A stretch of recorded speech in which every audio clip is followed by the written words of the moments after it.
Det blir ju lite förvirrande det här med att ni heter samma. Ja. Kan vi säga Marcus 1 och Marcus 2? Men vem är vem?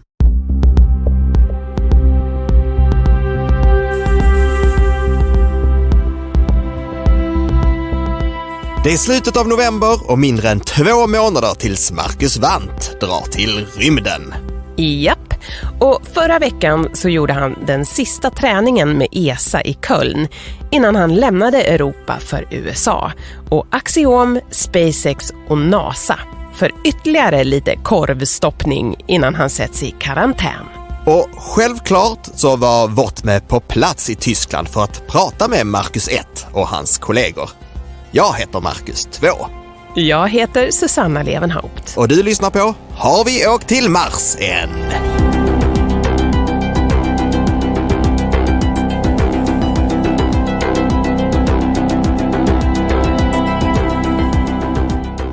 Strax söder om Köln ligger den tyska rymdstyrelsen DLR. Det är ett stort inhägnat område och längst där inne hittar man EAC, European Astronaut Center. ESAs träningsanläggning för astronauter alltså. Och det är här de övar på den europeiska ISS-modulen Columbus, både i en kopia på land och en i en jättebassäng. De går igenom och övar på olika experiment och de lär sig sy ihop varandra och mycket mer. Och till sin hjälp har de såklart en massa experter. Och vad de gör ska vi prata mer om idag. Men först så blir det såklart en kortis med Marcus Wandt. Så vanliga frågan, vad gör du? Hur går det? Det går bra.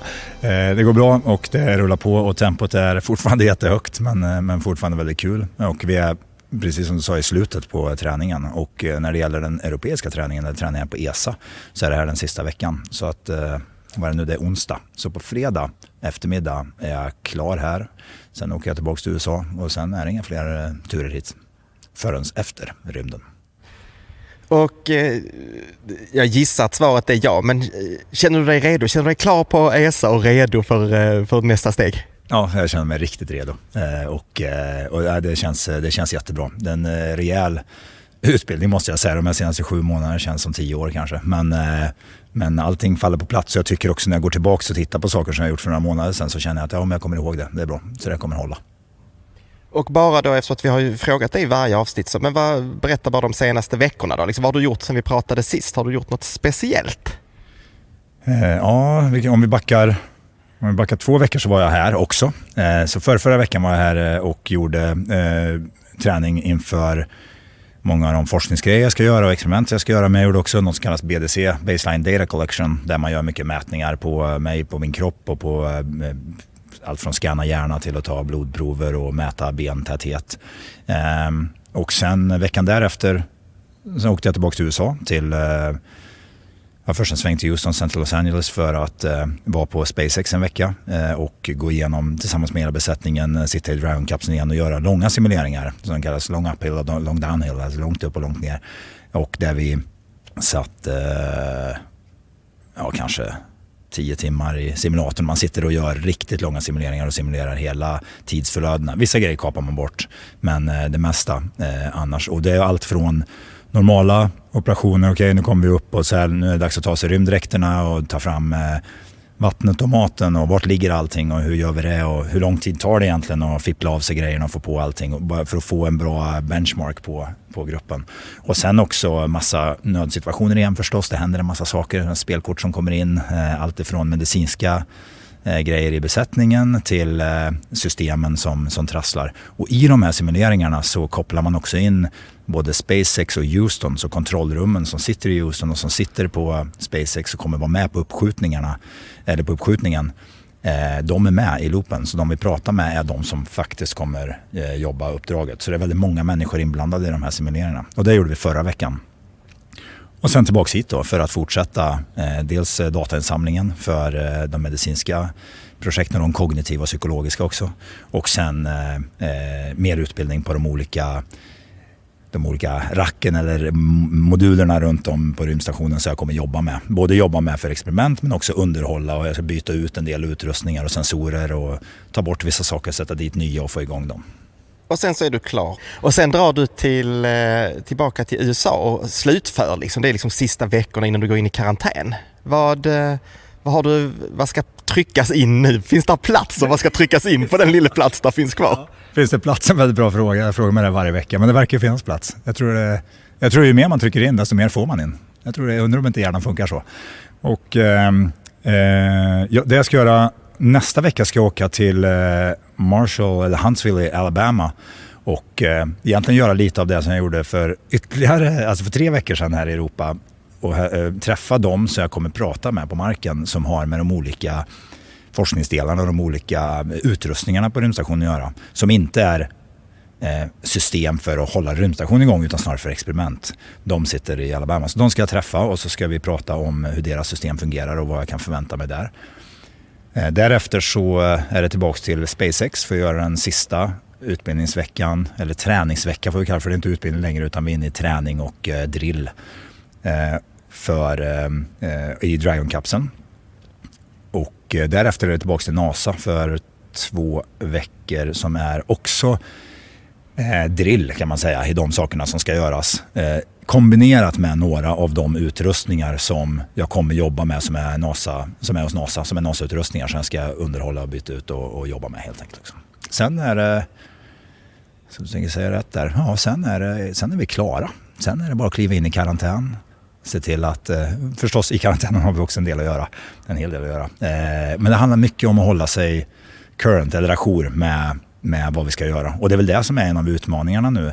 Och det märker man ju att SpaceX vill ju att vi ska vara där. NASA vill att vi ska vara där. ESA vill att vi ska vara här.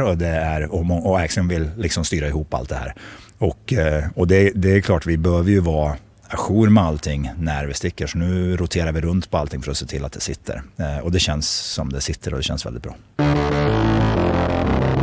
Så skönt alltså. Allt sitter och Marcus är redo för nästa steg. Lite träning i USA, julmiddag och sen nyår i karantän. Underbart! Och vi träffar såklart Marcus igen i nästa avsnitt och pratar vidare om hans träning.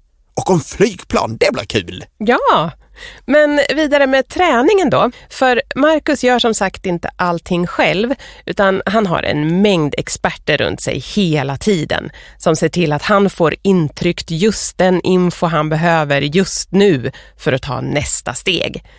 Adrianos Golemis är läkare och ansvarig för astronauternas och alltså i det här fallet Marcus hälsa innan, under och efter rymdfärden.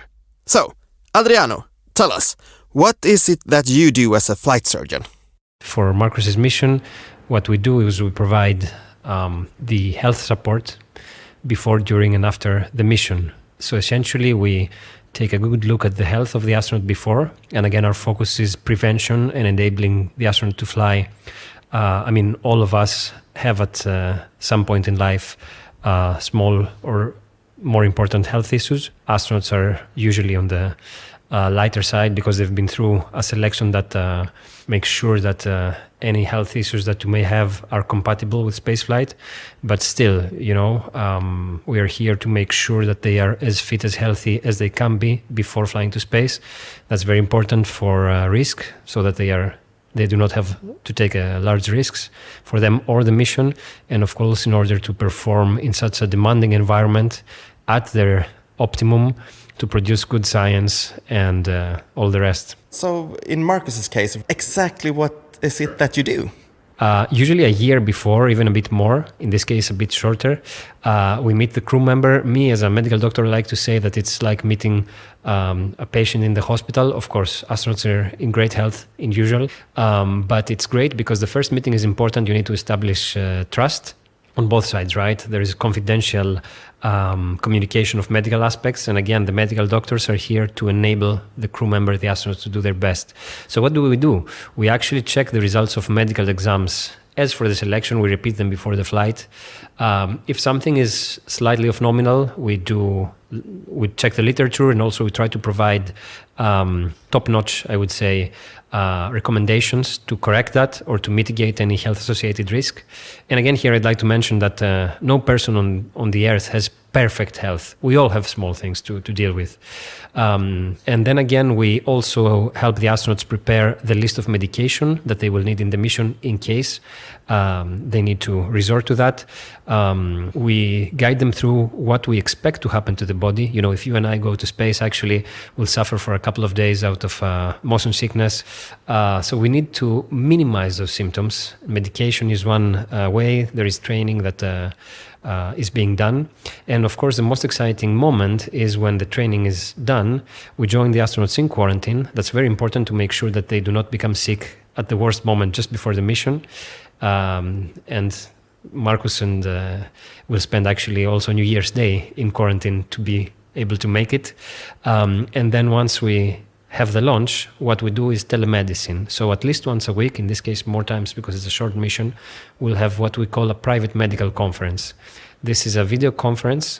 The information and video is exchanged confidentially, and it's a way to examine the astronaut in distance for anything that is of nominal. And of course there we can provide recommendations. We can tell them, you know, go to that kit in space, take that medication at that dose from, that administration route, and then please report back if the symptoms are alleviated or not. And this can range for something very innocent or expected to something that can be more risky in very rare occasions. And we are also here to respond to emergencies. Typically that would be first through NASA, this is the anchor agency, but also in Europe and here at the European Astronaut Center we have developed, I think, a lot of excellence across the teams to respond to emergencies. And of course, when the mission is over, we prepare to welcome back the astronaut. That means in Europe we're a bit special because we bring the European astronauts back to Cologne. We do not let them do the rehabilitation in Houston or back in the day in Moscow. We bring them here. And the experts to help with that are here, and really the level is very high. So to facilitate that, we take a chartered flight that actually brings back the astronaut with medical capability on board. That's very important because after coming back from space, if you take a 10-hour flight, you want to make sure that the effect on your body will not put you in medical risk. So you have me and my colleague on board as flight surgeons to make sure that we can deal with any medical situation. We have equipment there, we have good support from our management, and usually the crew member, the astronaut, does well. So we come back to Europe and they are fit to continue with providing science that continues in the post-flight, also doing interviews with you. That's a very important part of their work, to share the message and why this is important. So that's our role, enabling medically that all that works as smooth as it can get. And now we talk about medical health of the astronaut, and you check them and everything. But how do you work with the things happening while they're in space? Radiation, or when they go out in microgravity, and how that affects the body. How do you work with that before and during and after? Yeah, thanks. It's a great moment to mention that, of course, the medical doctor is a part of a larger team. So we have specialists, for example, in radiation, we have exercise specialists, we have physiotherapists, psychologists, and so on and so forth. So it's a team effort. And for some of the things you mentioned, we can do prevention or mitigation. For example, radiation, right? We know that when you leave planet Earth, you're outside of the magnetic field and the atmosphere is thinner at the level of ISS. So we do monitoring of radiation. In Europe, we have what we call the European passive dosimeter. So it's something that you have on you, and when you come back, we can check how much radiation were you exposed to, and typically we have limits so that the risk in your health would not exceed some acceptable limits. Of course, there are models that show us radiation predictions, and we avoid that the astronauts, for example, do an extravehicular activity, a spacewalk, when radiation is high. And of course, the ISS is shielded as much as we can to prevent an impact on the health. And then, for the rest, I think, for example, for space adaptation syndrome, when your brain actually trains itself to move in an environment where there is no up and down. For that, we have, of course, medication as prevention. We have meclizine, promethazine, other medication that can help you against vomiting, against the conflict of stimulus in your brain. And of course, we need to adapt that, because you and I, we are different people. If we were to go to space, you and I might have different effects How common is it that you get, you can't say seasick or car sick, but that astronauts get sick when they go up? Because as you say, it's a totally new environment. That's interesting, and the term, you know how much the space sector loves acronyms. So actually the acronym for what you described would be SMS, space motion sickness, and that basically means that in the first 1 to 3 days actually in space, depending on the person, you would have some emesis, so vomiting, you would have some difficulty in orienting yourself. And this has been observed since the beginning of spaceflight, especially not in these very early, very small spacecraft like Yuri Gagarin's, but nowadays where the astronaut has space to move around in, right? So for this, again, training is very important. There has been a lot of speculation on how to simulate or train for that on the ground. And the Russians have what we call the rotating chair, so a chair that goes around, maybe you've seen that, and the astronauts on top of that closes their eyes and moves their head back and forth or to the side. So the stimulation is very important for your brain. It's not uncommon to see symptoms after a couple of minutes. Does it really help move away from the symptoms once you're in microgravity? Maybe. I don't think it's proven that this is an excellent training for the effect on space, because it's a different pathway that leads you to vomiting and disorientation. But at least it's something. Parabolic flights can help you perhaps, because they give you even for a few seconds the effect of being in microgravity. And what we've seen is actually that second-time flyers, so astronauts that fly for a second time, usually, not 100%, but in most cases, they have fewer space motion sickness symptoms. So we've had space flights for just over 60 years now. In what ways has the work for you doctors developed over these years? What have you learned from previous astronauts going to space, and how can you use that when you treat and work with the astronauts today? Thanks for mentioning that. I would mention two elements. The first one is that indeed we are building on the knowledge we have.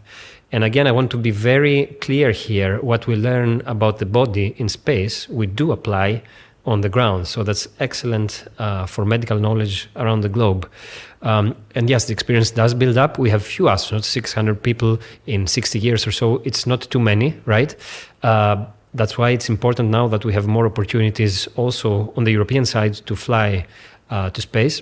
And the second element I would mention is ground analogs. So I have worked as a medical doctor in the past in Antarctica, also in bed rest studies. And these are places that simulate as much as you can being in space. Different aspects, right? So of course you have gravity, of course you can breathe oxygen, but the isolation component being with an international crew, confined as we were during COVID, all that is there, and it really helps us understand how the body reacts. In better studies, actually, you have people that lay down for 2 months non-stop. They don't get up even once. And there we have an excellent simulation of how the fluids in your body change as if you were in space. Also, the immune system underperforms. So out of that, there is great knowledge. Ground analogs actually provide that. And we can apply it to better protect astronauts, but also, again, to try to treat better conditions that we find in medicine in society. Yes, can you give us some examples on how what you do in space, you can bring it down and help people and us here on Earth? One thing that changes in space is how proteins develop, and that's important because you can do research on diseases, for example, like Parkinson's. You can do part of the research that you cannot conduct on the ground. You can see how different proteins develop related to the disease and symptoms, and that can actually, in due time, help you understand the pathogenesis of the disease, so develop a treatment. And this is, of course, very important as a complementary path to the ground research. Why can you do it in space and not on the ground? Because of the lack of gravity. So I'm not an expert in material, or I'm not a medical doctor, not a biologist, but the way life grows and also material develop in space is different exactly because the gravity factor is not present. And we understand a lot more that we cannot actually extrapolate from the ground. Ja, det finns många fördelar med att göra experiment i tyngdlöshet.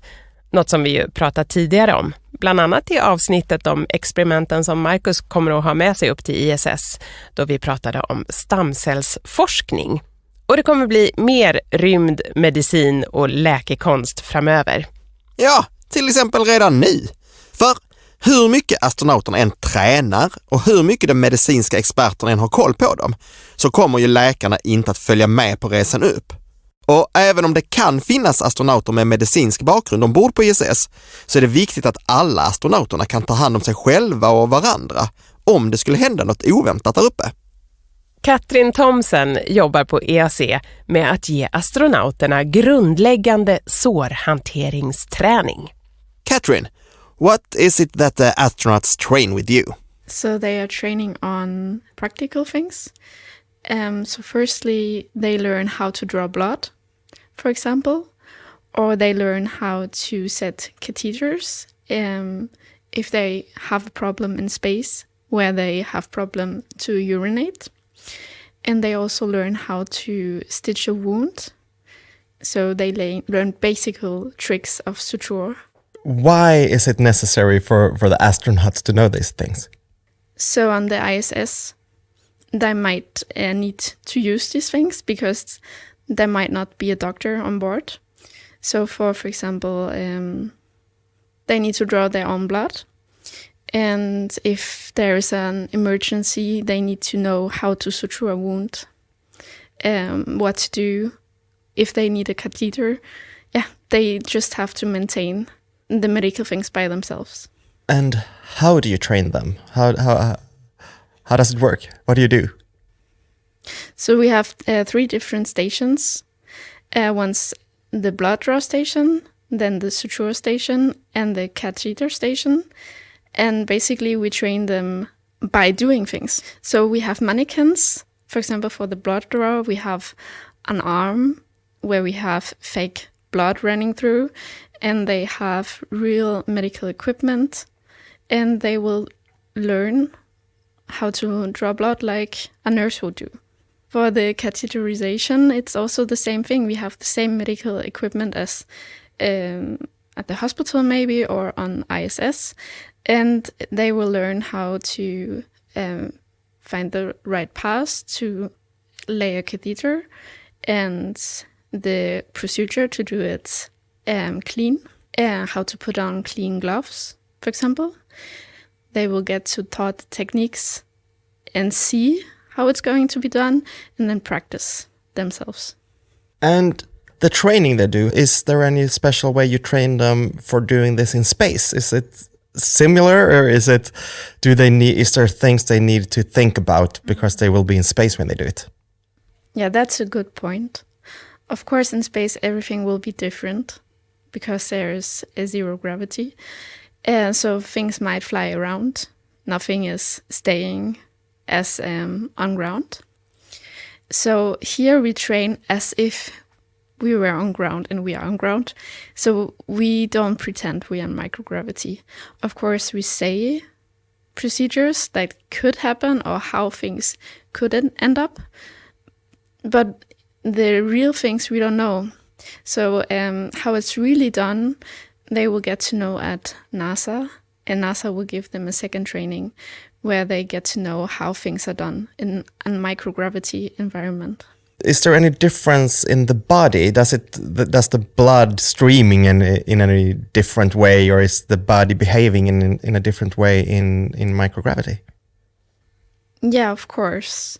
I think the biggest thing is the fluid shift that happens when being in a microgravity environment. And that also means all fluids in general behave differently. For example, if you want to put an IV, normally you are used to that with gravity, the fluid flows down into the arm. Whereas in microgravity, there is no gravity that can pour down the fluid of the IV bottle. So there has to be pressure around the bottle, so it is forced to flow down into the arm, for example. And so are different things, like in blood draw, it can also behave differently because the blood maybe not just flows out like we're used to, but it's not so different actually. Can you tell me about the how you train on sewing up yourself or someone else? So in this case, to make it more real, we are training on chicken. So it's just the chicken like you would maybe do for Christmas or something. Nothing fancy or special, but it still has the skin around it, so it mimics a bit better how it could be in the human body. So we are taking a scalpel and making a hole to pretend there's some hole that has to be stitched, and because it has to be done really hygienic, the astronauts have to put on gloves in a certain way, in a hygienic way, and then they have stitching material and a needle with a thread, and then they learn how to stitch this hole they just cut in the chicken with the material. And of course, first they are shown how to do it, and then they do it by themselves. So they learn the basic tricks, nothing fancy. Ja, basic tricks. Men inte nog så viktigt om det händer något när man är på plats i rymden. Det skulle ju vara väldigt olyckligt om man fick avbryta ett uppdrag bara för att någon fick ett litet sår som ingen på plats kunde ta hand om. Ja, och detta visar ju verkligen på hur omfattande träningen för att bli astronaut är.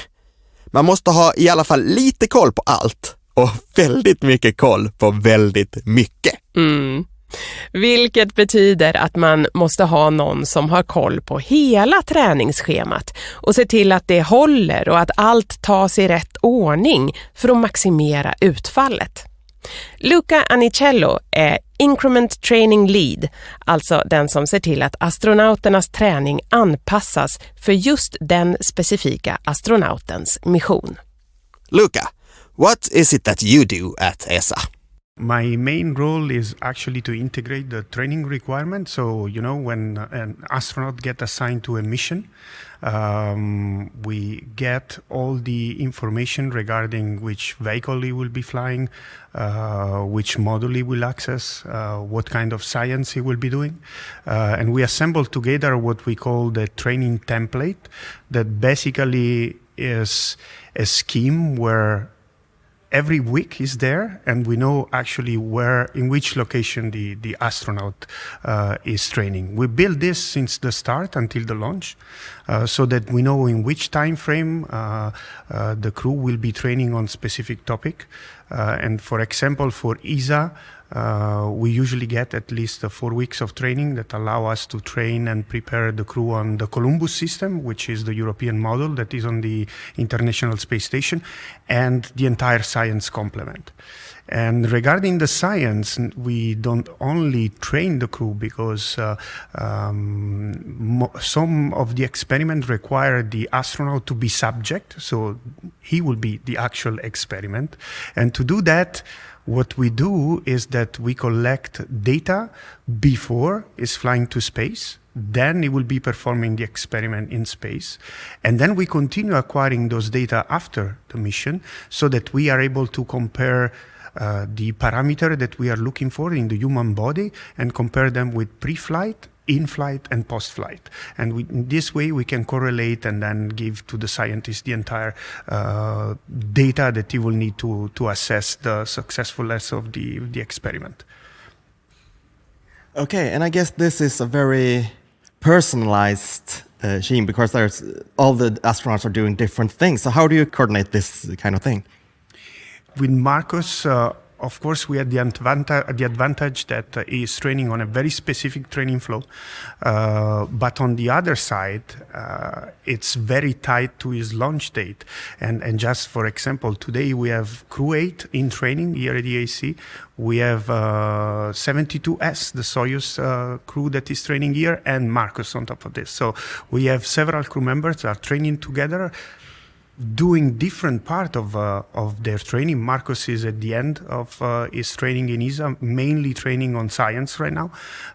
So do the Crew 8 team that also received the last part of the training. And for example, 72S, Don Petit just started the training. So he's basically receiving training on the Columbus model. So in this way, we can make sure that everything fit into the training and the facility. Yeah, and do they train individually or in groups or both? So what we tend to do is to train them in team when we can. For example, even this week, I told you that there is Crew 8 team over here, and Marcus needed to be trained on an experiment that also the Crew 8 people, astronaut, will be training on. So in this case, we join the crew together and train them together. Of course, for specific training, for example, the emergency training, definitely you need to train the crew, the mission crew, all together so that they act as a team like they will do on board the space station. And this is extremely important. The emergency exercise training that we do, not only they are training alone in their vehicle team, but we try also to sync with the entire number of astronauts that will be on the space station at the same time. So to have as much as a realistic drill that we can do also in training. What kinds of training is it that you do here? So the first part of the training is on the operation of the Columbus module. So basically the astronaut learn all the capability of the module, how to command the module, and they get the detail on how to use the camera, how to use the environmental control, how to use the power supplies. If we want really to compare it, the model is like our house, but we just use the house. We didn't build the details. On the other side, the astronaut not only need to know how to use, so all these power sources and the ventilation and the air conditioning, if we want to do a similarity, but they need to be able also to go up to a level that they need to troubleshoot sometime if something goes wrong and get ready to any of nominal condition and being able eventually to react. So that's the entire part of the training we do on Columbus.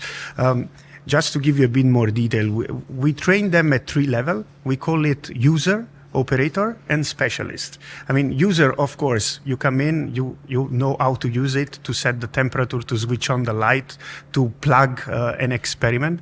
Operator knows a bit more, can really command the facility, change the configuration. And of course, the specialist is the highest knowledge you get.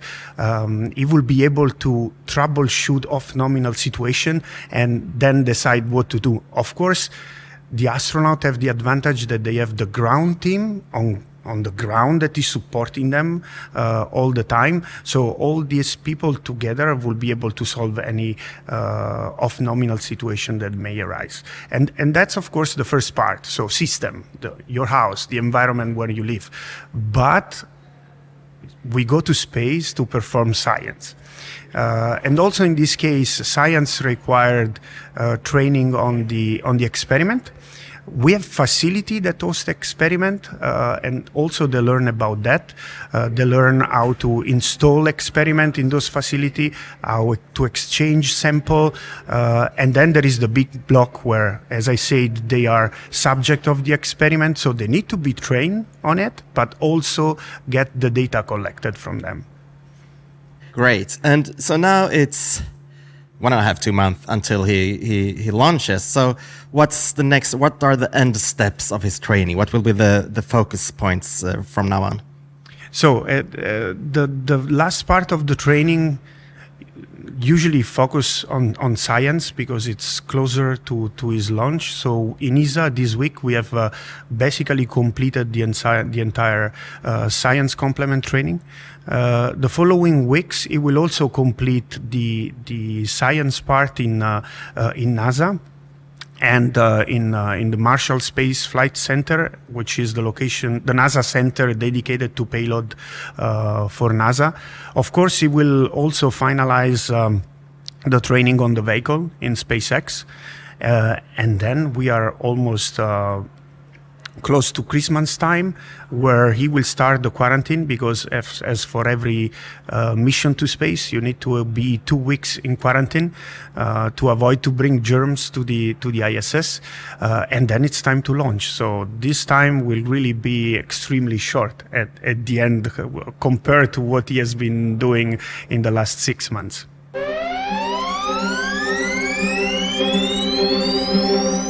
Wow, snacka om tempo! Och Marcus kommer bara att gasa hela vägen in i karantän. Ja visst, och där inne fortsätter såklart arbetet med de sista förberedelserna innan det är dags för honom att kliva in i Crew Dragon-kapseln, på Falcon 9-raketen och sen skickas upp i rymden. Sjukt. Det har gått så snabbt. Ja, alltså verkligen. Och de kommande veckorna lär ju gå som på ett litet kick. Och självklart lämnar inte vi Marcus bara för att han har lämnat Europa. Nej, vi kommer vara med hela vägen till rymden, dit och tillbaka igen. Så glöm inte prenumerera på serien i din poddspelare. Och följ oss på Instagram för fina bilder. Och på vår hemsida kan du lyssna på all fantastisk musik. Den är skriven av Armin Pendek.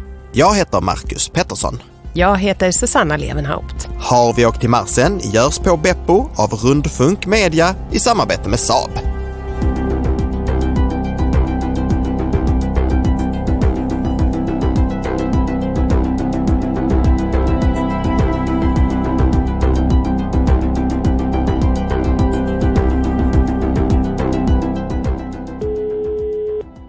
Hallå? Programmet gjordes av Rundfunk Media.